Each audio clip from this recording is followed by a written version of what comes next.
Welcome sa aking YouTube channel. It's me again, Mommy Tin. So, ayun na nga, medyo natagalan since nung nag-upload ako ng last video kasi last May 16 ay nanganak na ako. So, 1 month na ako nakakapanganak. Medyo nagpalakas lang po.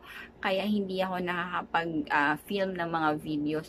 So, yan. Kung nakikita nyo yung una na yan. Yan. Sa likod niya, natutulog si baby. So, hindi tayo masyadong maingay. Medyo mahina lang yung boses natin kasi baka magising. So, sinamantala ko lang yung pagkakataon na to na makapag-film para ma-share ko sa inyo yung experiences ko during nung aking labor and delivery. So, ayun na nga, for this video, share ko sa inyo yung mga naging experiences ko during labor and delivery. Tapos, kung ano yung mga routine exercises na ginawa ko para mapabilis yung aking pag-open ng cervix ko. Plus, kung ano yung mga tinake ko na food para din makatulong sa pag-open ng cervix. Plus, bibigyan ko na rin kayo ng tip kung talaga bang magandang manganak sa lying in. So, ayun. Umpisahan natin sa mga food na tinake ko during nung last trimester ko or during nung mga time na malapit na ako manganak. So, ang number 1 na tinake kong food at ininom is yung pineapple. So, ito ay suggestion din ng midwife na mag-take ako ng pineapple juice once a day. Yung pineapple in can. Kasi daw nakakatulong daw to na magpalambot ng cervix. So, kung malambot ng cervix mo, mas mabilis siyang mag-open. So, ako, ginawa ko siya, nasa 36 weeks pa lang ako. So, umiinom ako ng isang latang pineapple. Yung ganun lang, yung maliit lang. So, nag-iinom ako na once a day. Plus, kumakain din ako ng pineapple fruits. So, ginawa ko siya from 36 weeks hanggang 39 weeks ako. Kasi 39 weeks ako nung ako'y nanganak.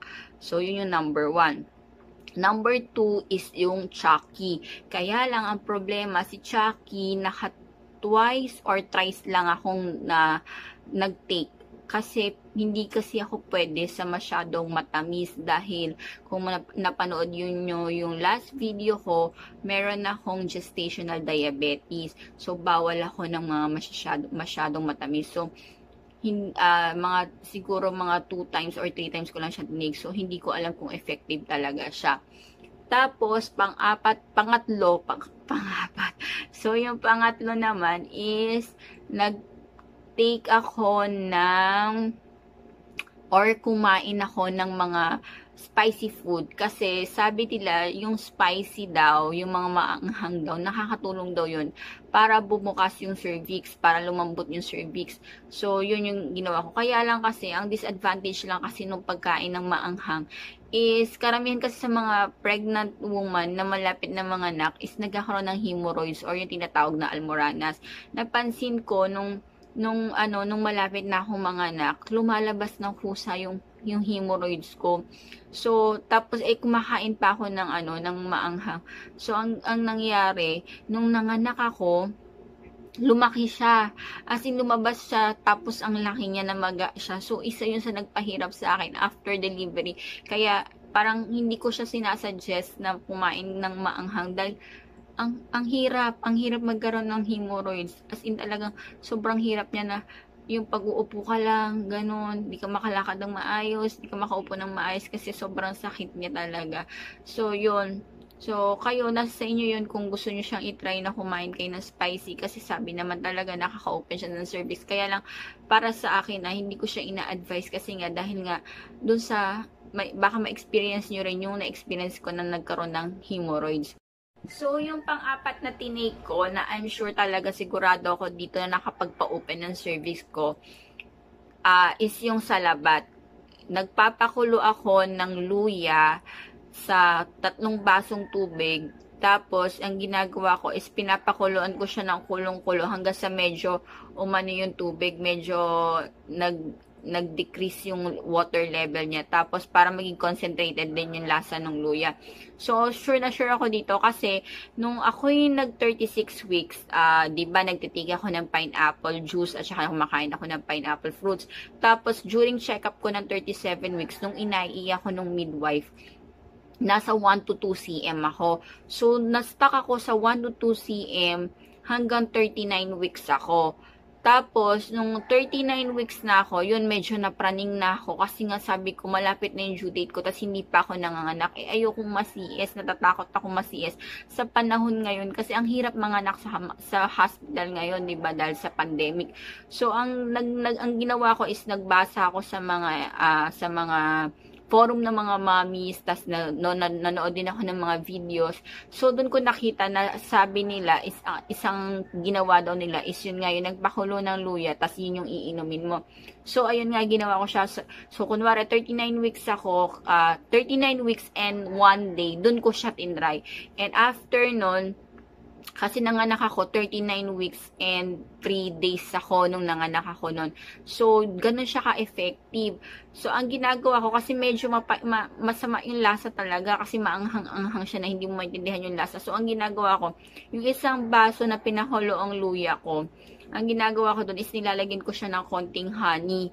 Tapos, or konting lemon. So, after nun, yun yung iinumin ko. So, parang nag-take lang ako nun ng mga 2 days lang mahigit. Kasi nanganak ako ng 39 weeks and 3 days eh. So, 2 days ko lang siya tinik. Ang ginagawa ko sa kanya is iniinom ko siya ng morning, tapos lunch, tapos dinner. So, nag-progress yung aking CM.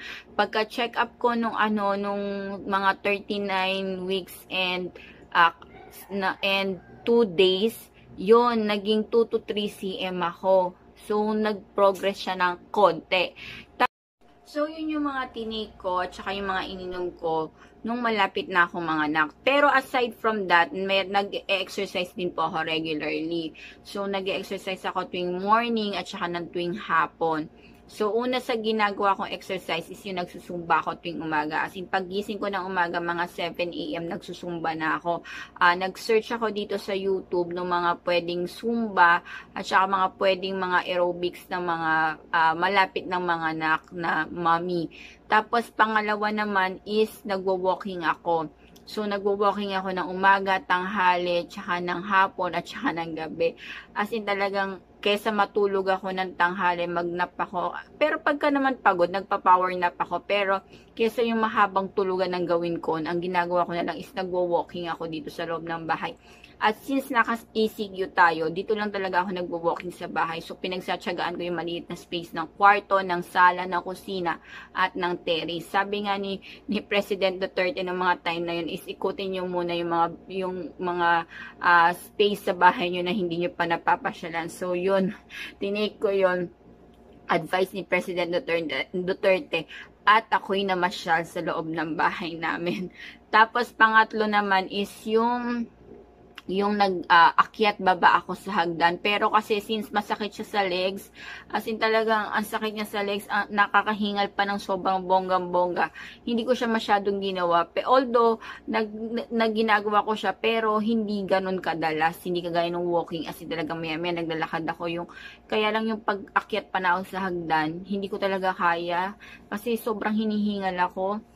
Tapos, ang last na ginawa ko naman is yung squatting. At talagang sigurado ako dito na nakatulong siya sa akin nung delivery ko. Kasi ang bilis ko lang manganak dahil ito sa pag-i-squat na to. So, kahit anong ginagawa ko, for example, nanonood ako ng TV, ganon, nag-i-squat ako. Siguro sa isang maghapon, nakaka 30 to 40 squats ako sa buong maghapon. Araw-araw yun na ginagawa ko. So, ayun na nga, hindi ako nagkamali, di ba? Kasi, talaga namang nakatulong siya sa akin nung labor and delivery ko. Kasi sobrang abilis ko lang talagang nanganak. Actually, nag-start sumakit yung tiyan ko Friday pa lang. Pero yung sakit niya is para ka lang magme-mens ganon. As in talagang, hindi siya ganun kasakit. So, tolerable pa siya. Tapos, kasi nagpa-check up ako ng Friday na yon.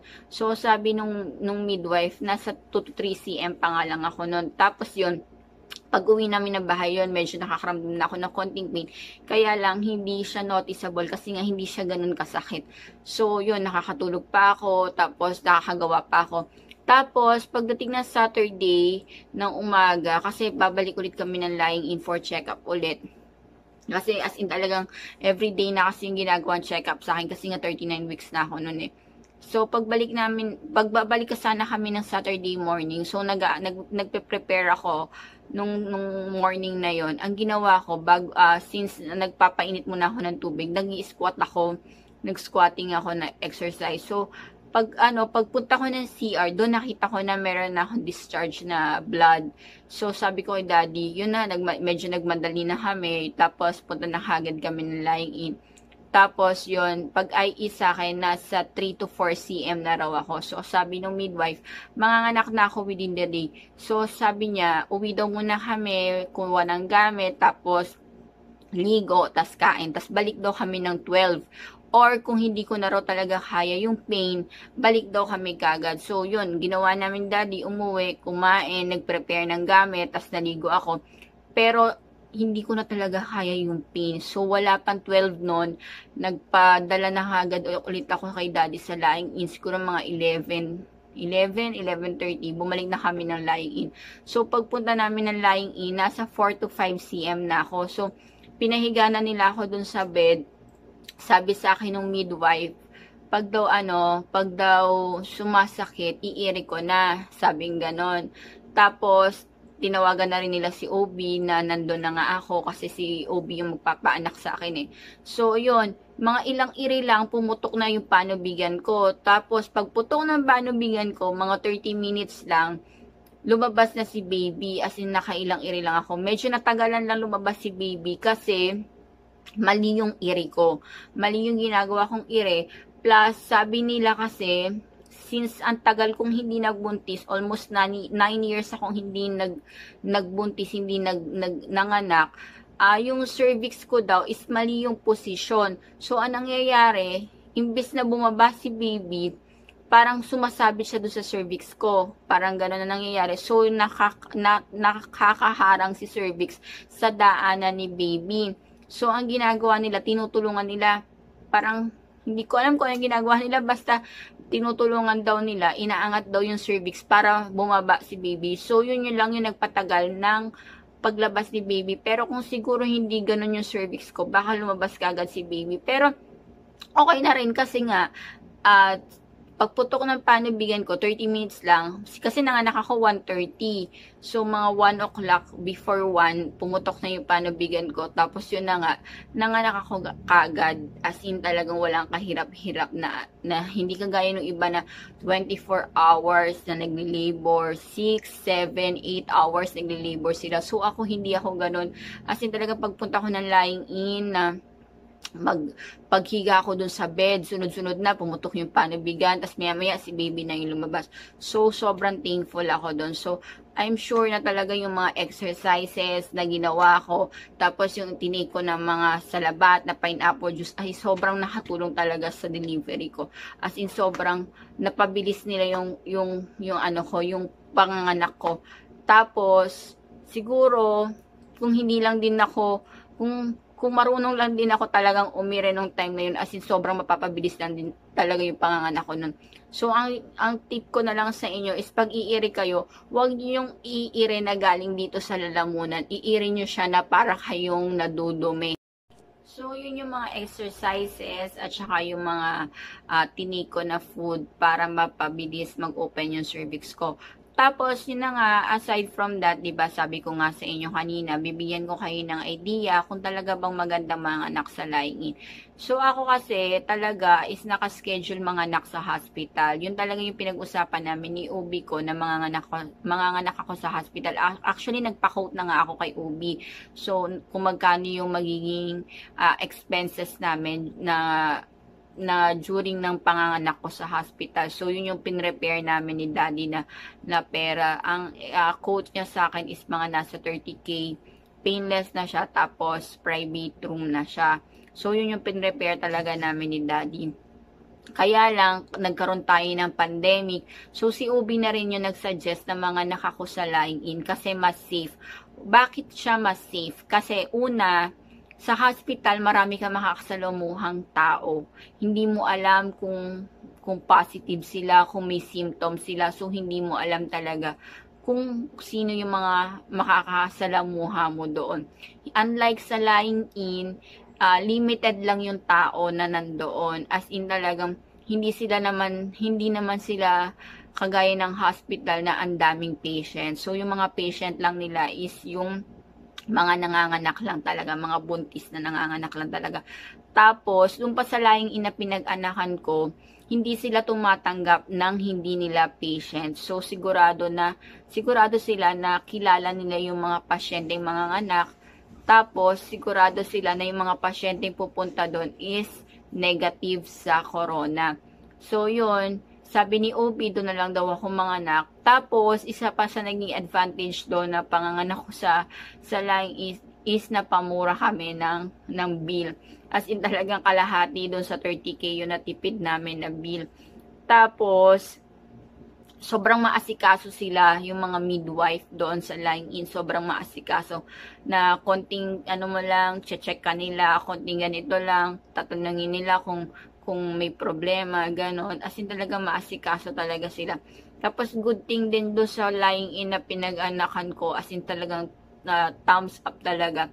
Kasi meron silang private room doon na kami lang ni daddy tsaka nung baby ko yung nandoon. Kasi yung isang room nila, parang 2 patient yung 2 or 3 patient yung pwede doon. Kaya lang nung time na yon, nung time na nanganak ako, merong isang bagong panganak na nandoon sa ward. So, palabas na rin siya actually nung time na yon. Pero mas pinili na lang namin ni daddy yung private room kasi para kami lang yun nandoon. Kaya sobrang thankful na lang din ako kasi nga walang nanganak ng time na yun. So kami lang kumbaga yun nandoon. Kaya todo asikaso talaga yung mga midwife sa amin. So, that's it mga mommies and daddies. Sana may natutunan kayo. Sana may napulot kayong mga experience na pwede nyo ring itry para mapabilis din yung labor and delivery nyo.